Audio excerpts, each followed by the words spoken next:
ഒരിക്കൽ സമ്പത്തിന്റെയും സമൃദ്ധിയുടെയും ദേവനായ കുബേരൻ തന്റെ സമ്പത്തിന്റെ പെരുമ ശിവഭഗവാനും അറിയണം എന്ന് ആഗ്രഹിച്ചു. കുബേരൻ കൈലാസത്തിലേക്ക് പുറപ്പെട്ടു. ശിവപാർവതിമാരെ വണങ്ങി അവരെ തന്റെ കൊട്ടാരത്തിലേക്ക് വിരുന്നു സൽക്കാരത്തിന് ക്ഷണിച്ചു. കുബേരന്റെ അഹങ്കാരം മനസ്സിലാക്കിയ ശിവഭഗവാൻ കുബേരനെ ഒരു പാഠം പഠിപ്പിക്കണമെന്ന് തീരുമാനിച്ചു. കുബേര, വിരുന്നു സൽക്കാരത്തിനുള്ള നിന്റെ ക്ഷണം ഞാൻ സ്വീകരിച്ചിരിക്കുന്നു. അതിനുള്ള ഏർപ്പാടുകൾ ചെയ്തുകൊള്ളുക. ഇത് കേട്ട് സന്തോഷവാനായ കുബേരൻ ശിവപാർവതിമാരെ ആദരപൂർവ്വം തൊഴുതു വണങ്ങി സൽക്കാര ഒരുക്കങ്ങൾക്കായി തന്റെ കൊട്ടാരത്തിലേക്ക് തിരികെ പോയി. അടുത്ത ദിവസം കുബേരന്റെ കൊട്ടാരവും നഗരവുമെല്ലാം ഗംഭീരമായി അലങ്കരിക്കപ്പെട്ടിരുന്നു. സൽക്കാരത്തിനുള്ള വിഭവങ്ങൾ തയ്യാറാക്കാനായി ഏറ്റവും നല്ല പാചകക്കാരെ നിയോഗിച്ചിരുന്നു.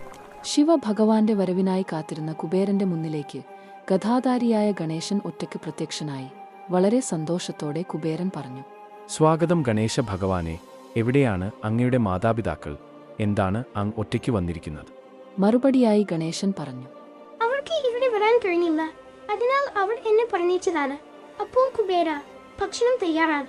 വളരെ ആഡംബരത്തോടെയും ആവേശത്തോടെയും കുബേരൻ ഗണേശൻ 108 വൈവിധ്യമാർന്ന ഭക്ഷ്യവസ്തുക്കളുടെ ഒരു വിഭവസമൃദ്ധമായ വിരുന്ന് സമ്മാനിച്ചു. വിരുന്ന് ആരംഭിച്ചതോടെ ഗണേശന്റെ ശ്രദ്ധ മുഴുവൻ ഭക്ഷണത്തിൽ മാത്രമാണെന്ന് അദ്ദേഹത്തിന് വ്യക്തമായി. ഗണേശന്റെ അടങ്ങാത്ത വിശപ്പ് കണ്ട് കുബേരൻ അത്ഭുതപ്പെട്ടു. ധാരാളം വിഭവങ്ങൾ വീണ്ടും വീണ്ടും വിളമ്പിയിട്ടും ഗണേശന്റെ വിശപ്പ് ശമിച്ചില്ല. കുബേര, എന്റെ വിശപ്പ് ഇനിയും ശമിച്ചിട്ടില്ല. ഇനിയും ഭക്ഷണം കൊണ്ടുവരൂ. കുബേരൻ തന്റെ നഗരത്തിലുള്ള മുഴുവൻ ഭക്ഷണങ്ങളും കൊണ്ടുവന്ന് നൽകിയിട്ടും അവന്റെ വിശപ്പ് കുറയുന്നതിന്റെ ലക്ഷണമൊന്നും കാണിച്ചില്ല. എന്താ, എല്ലാം തീർന്നോ? ഇനിയും കൊണ്ടുവരൂ. വിശന്ന ഗണേശൻ കാത്തിരിക്കാൻ കഴിഞ്ഞില്ല. കൊട്ടാരം ഉൾപ്പെടെ താൻ കാണുന്നതെല്ലാം കഴിക്കാൻ തുടങ്ങി. പരിഭ്രാന്തനായ കുബേരൻ അവനോട് നിർത്താൻ അപേക്ഷിച്ചു. ഗണേശൻ അവനെ ഭീഷണിപ്പെടുത്തിക്കൊണ്ട് പറഞ്ഞു: എനിക്ക് ഇനിയും ഭക്ഷണം തന്നില്ലെങ്കിൽ ഞാൻ നിന്നെയും കഴിക്കും. കുബേരൻ തന്റെ തെറ്റ് മനസ്സിലായി. സഹായം അഭ്യർത്ഥിക്കാൻ നേരെ അവൻ ശിവന്റെ അടുത്തേക്ക് ഓടി. തന്റെ അഹങ്കാരത്തിന് അദ്ദേഹം ശിവഭഗവാനോട് ക്ഷമ ചോദിച്ചു.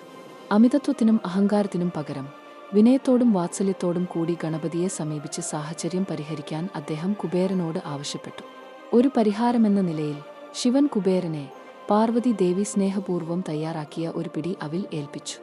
സ്നേഹത്തോടും വിനയത്തോടും കൂടി തയ്യാറാക്കിയ ആ ഒരു പിടി അവിൽ കുബേരൻ ഗണേശൻ സമർപ്പിച്ചു. അത് ഭക്ഷിച്ചതും ഗണേശന്റെ വിശപ്പെല്ലാം ശമിക്കുകയും കുബേരന്റെ സർവ്വ അഹങ്കാരവും അസ്തമിച്ച് അദ്ദേഹം ഗണേശന്റെ കാൽക്കൽ വീണ് ക്ഷമ ചോദിക്കുകയും ചെയ്തു.